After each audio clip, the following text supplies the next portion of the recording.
ಈಗ ನಾವು ಕಾಡು ಕಡಿಯುವ ಯಂತ್ರಕ್ಕೆ ಬ್ಲೇಡನ್ನು ಯಾವ ರೀತಿ ಫಿಟ್ ಮಾಡಬೇಕು ಮತ್ತು ಯಾವ ಟೈಪೆಲ್ಲ ಬ್ಲೇಡ್ ಉಂಟು ಅಂತ ಒಂದು ನೋಡುವ. ಈಗ ಬ್ಲೇಡಲ್ಲಿ 2-3 ಟೈಪ್ ಬರ್ತದೆ ನೋಡಿ.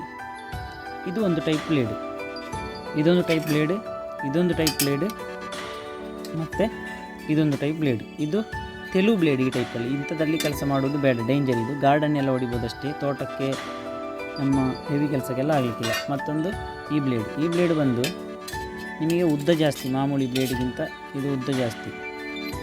ಇದು ಸ್ಟೀಲ್ ಬ್ಲೇಡ್ ಅಂತ ಕರೀತಾರೆ ಇದನ್ನು. ಇದು ಸ್ಟೀಲ್ ಬ್ಲೇಡ್. ಇದು ನೆಗೆಟಿವ್ ಏನು ಅಂತ ಹೇಳಿದರೆ, ಇದು ಕಲ್ಲಿಗೆ ಅದಕ್ಕೆ ಏನಾದರೂ ಹೈ RPM ಅಲ್ಲಿ ಕೆಲಸ ಮಾಡ್ತಾ ಇರುವಾಗ ಸಿಕ್ಕಿದರೆ ಇದು ಕಟ್ ಆಗ್ತದೆ. ಇಲ್ಲಿ ಕಟ್ಟಾಗಿ ಪೀಸ್ ರಟ್ಟುತ್ತದೆ ಅಥವಾ ಇದಷ್ಟೇ ಒಂದು 100 ಗಂಟೆ ಒಳಗೆ ಇದು ಕ್ರ್ಯಾಕ್ ಬೀಳ್ತದೆ. ಇಲ್ಲಿಂದ ಕ್ರ್ಯಾಕ್ ಬೀಳಲಿಕ್ಕೆ ಸ್ಟಾರ್ಟ್ ಆಗ್ತದೆ. ಅದಕ್ಕೆ ಇಂಥ ಬ್ಲೇಡಲ್ಲಿ ಕೆಲಸ ಮಾಡೋದು ಕೂಡ ಉತ್ತಮ ಅಲ್ಲ, ಡೇಂಜರ್.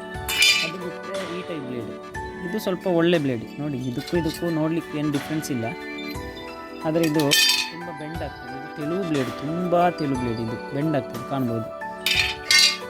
ಸೂಪರ್ ಸ್ಟಿಲ್ ಇದು ಸ್ವಲ್ಪ ಗಟ್ಟಿ ಬರ್ತದೆ, ತೊಂದರೆ ಇಲ್ಲ. ಇದು ಅಕಸ್ಮಾತ್ ನೀವು ಕೆಲಸ ಮಾಡುವಾಗ ಕಲ್ಲಿಗೆ ತಾಗಿದರೆ ಇದು ಕಟ್ ಆಗೋದಿಲ್ಲ, ಇಲ್ಲಿ ಮುದ್ದೆ ಆಗ್ತದೆ, ಅಂದರೆ ಬೆಂಡ್ ಆಗ್ತದೆ, ಕಟ್ ಆಗೋದಿಲ್ಲ. ಹಾಗೆ ಇಂಥ ಬ್ಲೇಡನ್ನು ಯೂಸ್ ಮಾಡೋದು ಒಳ್ಳೆಯದು. ಇದು ಸೂಪರ್ ಸ್ಟಿಲ್ ಅವ್ರದ್ದುಂಟು, ಅದು ಬಿಟ್ಟರೆ ಕೋಡಿ ವೈಲ್ ಅವ್ರದ್ದು ಉಂಟು. ಅಕಸ್ಮಾತ್ ಈಗ ಯಾವುದೇ ಬ್ಲೇಡ್ ಕೂಡ ನೀವು ತುಂಬ ಟೈಮ್ ಯೂಸ್ ಮಾಡಿದರೆ ಕಟ್ ಆಗ್ತದೆ.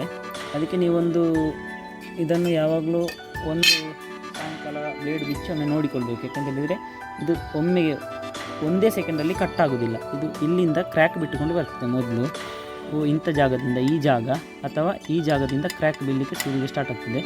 ಕ್ರ್ಯಾಕ್ ಬಿದ್ದು ಒಂದು ಮೊದಲು ಕಟ್ ಆಗ್ತದೆ, ಆ ನಂತರ ಇನ್ನೊಂದು ಕಟ್ ಆಗ್ತದೆ. ಒಮ್ಮೆಗೆ ಒಂದೇ ದಿವಸ ಕಟ್ ಆಗೋದಿಲ್ಲ ಒಟ್ಟಿಗೆ. ನೀವು ಅದನ್ನು ಇದು 1 ಅಥವಾ 2 ದಿನಕ್ಕೊಮ್ಮೆ ಇದು ನೋಡಿಕೊಂಡ್ರೆ ಒಳ್ಳೆಯದು. ಅಥವಾ ಕಟ್ಟಾಗಲಿಕ್ಕೆ ಮೊದಲು ಒಂದು ಶಬ್ದ ಬರ್ತದೆ ನಾವು ಕೆಲಸ ಮಾಡುವಾಗ, ಕಣ ಅಂತ. ಹಾಗೆ ಶಬ್ದ ಬರೋವಾಗಲೇ ನೀವು ಬಿಚ್ಚಿ ನೋಡಿಕೊಳ್ಬೇಕು. ಇಲ್ಲದಿದ್ದರೆ ಕಟ್ಟಾಗಿ ಕಾಲಿಗೆಲ್ಲ ರಟ್ಟಿದರೆ ತುಂಬ ಡೇಂಜರ್ ಇದು.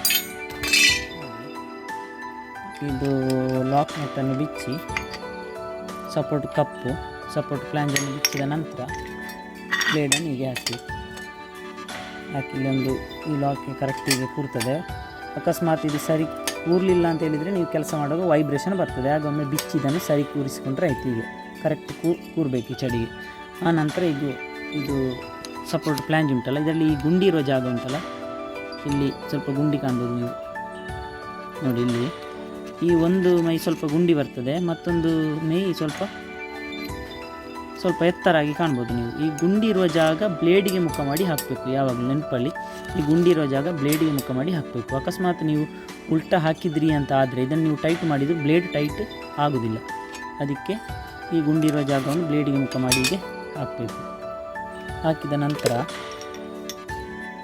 ಸಪೋರ್ಟ್ ಈ ಕಪ್ಪನ್ನು ಹಾಕಬೇಕು. ಈ ಕಪ್ಪು ಹೇಗೆ ಕೆಲಸ ಮಾಡ್ತದೆ ಅಂತೇಳಿ ಆದರೆ ಈ ನೆಲಕ್ಕೆ ತಾಗದಾಗೆ ಇದು ಕೆಲಸ ಮಾಡ್ತದೆ. ಇದು ನೋಡಿ, ಇದೀಗ ಕಟ್ಟಾಗಲಿಕ್ಕೆ ಆಗಿದೆ. ಇದು ಕಟ್ಟಾದ ನಂತರ ನೀವು ಚೇಂಜ್ ಮಾಡಬೇಕು. ಇದು ಫುಲ್ಲು ಹೀಗೆ ಕಟ್ಟಾದರೆ ಮತ್ತೆ ಕಾಡು ಗೀಡು ಎಲ್ಲ ಸುತ್ತಿಕೊಳ್ತದೆ. ಅದಕ್ಕೆ ಮೊದಲು ಇದು ಕಟ್ಟಾಗಲಿಕ್ಕೆ ಮೊದಲು ಇದನ್ನು ಚೇಂಜ್ ಮಾಡಿಕೊಂಡಿದ್ದರೆ ಆಯಿತು. ಇದನ್ನು ಟೈಟ್ ಮಾಡೋದು ಕೂಡ ಹಾಗೆಯೇ.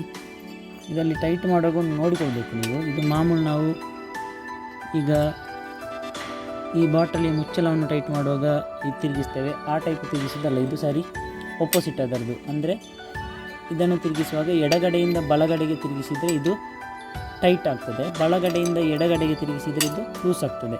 ಎಡಗಡೆಯಿಂದ ಬಲಗಡೆಗೆ ತಿರುಗಿಸಿದರೆ ಟೈಟ್, ಎಡಗಡೆಯಿಂದ ಬಲಗಡೆಗೆ ಟೈಟ್, ಬಲಗಡೆಯಿಂದ ಎಡಗಡೆಗೆ ಲೂಸ್ ಆಗ್ತದೆ.